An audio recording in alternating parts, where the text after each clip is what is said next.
अनिल अब तक शॉक्ड ही था। उसकी नजर में गौतम ने एक अलग ही जगह बना ली थी। वहीं याशी को भी यकीन हो चुका था कि दीपशिखा ने अपने लिए बिल्कुल सही लड़का चुना था। वो ऑक्शन से बाहर जाते हुए ये बात सोच ही रही थी कि उसी वक्त उसके पास दीपशिखा का कॉल आ गया। हाँ दीपशिखा, याशी ने फोन उठाते ही कहा। याशी, आई थिंक अब तो तुम्हें यकीन हो गया होगा कि गौतम मेरे लिए कैसे बेस्ट है, क्योंकि तुम पिछले कुछ दिनों से गौतम के साथ ही हो। दीपशिखा ने हल्की मुस्कान के साथ पूछा। दीपशिखा के इस सवाल ने याशी को सोच में डाल दिया।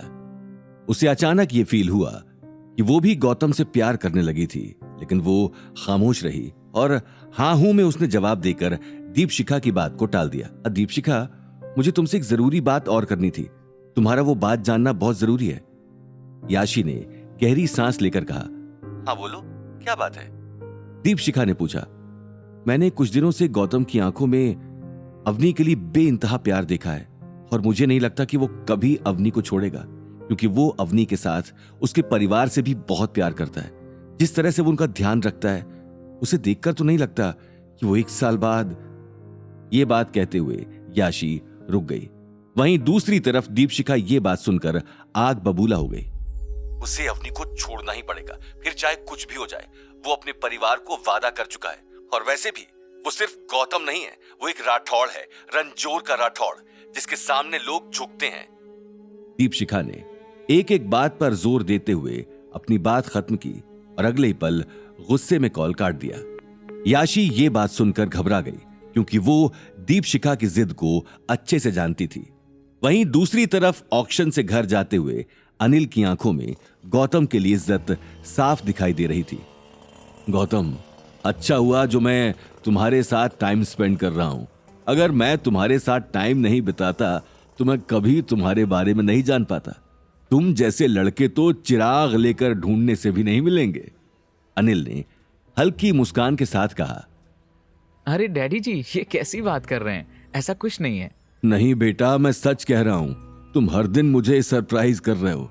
तुम जानते नहीं हो मेरी आंखों में तुम्हारे लिए कितनी इज्जत है। अनिल ने यह कहते हुए गौतम के कंधे पर हाथ रख दिया। थैंक यू डैडी जी, मुझे भी आपके साथ टाइम स्पेंड करके बहुत अच्छा लगता है।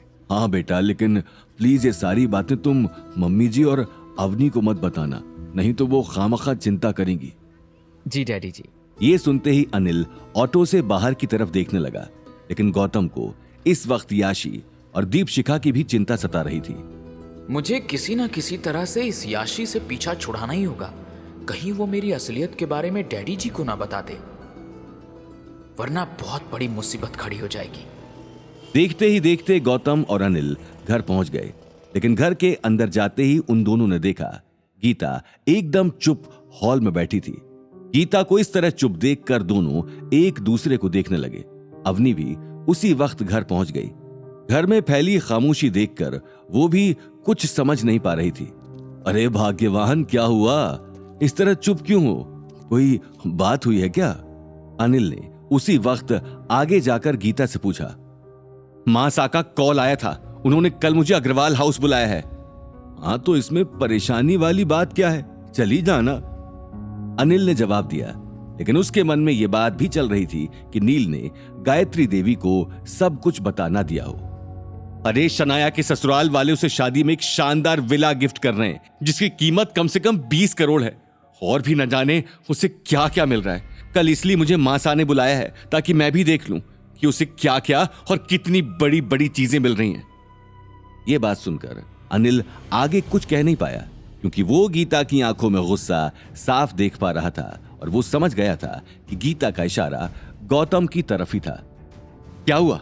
अब कुछ नहीं बोल रहे? हर एक शनाया के ससुराल वाले हैं और एक ये निकम्मा इंसान है जिससे तो काम भी नहीं होता। काश मेरी अवनी की शादी भी ऐसे ही किसी बड़े घर में हुई होती, तो मैं भी लोगों को बता पाती। अब कल वहां जाऊंगी तो सब लोग मेरी ही टांग खींचेंगे और मैं कुछ नहीं कर पाऊंगी। ये बात कहते हुए गीता सोफे से उठकर खड़ी हो गई और गुस्से में गौतम को देखने लगी। काई जमाई राजा, मुंह में दही जम गयो काए? बोलो अब काई जवाब दूं मैं लोगा ने? कहीं बोलूं कि मारो दामाद तो घर बैठे बैठे रोटी तोड़ रहे हो है, उकी तो विला में नौकर और चपरासी लगने की भी औकात कोनी। ये सुनकर गौतम आगे कुछ कह नहीं पाया। अवनी और अनिल भी चुप खड़े थे। वहीं गुस्से में गीता की आंखें लाल हो चुकी थीं। आगे की कहानी जानने के लिए देखिए अगला एपिसोड सिर्फ पॉकेट एफएम के यूट्यूब चैनल पर और रॉयल वारिस के सारे एपिसोड्स को सुनने के लिए डिस्क्रिप्शन में दी लिंक से डाउनलोड करें पॉकेट एफएम ऐप।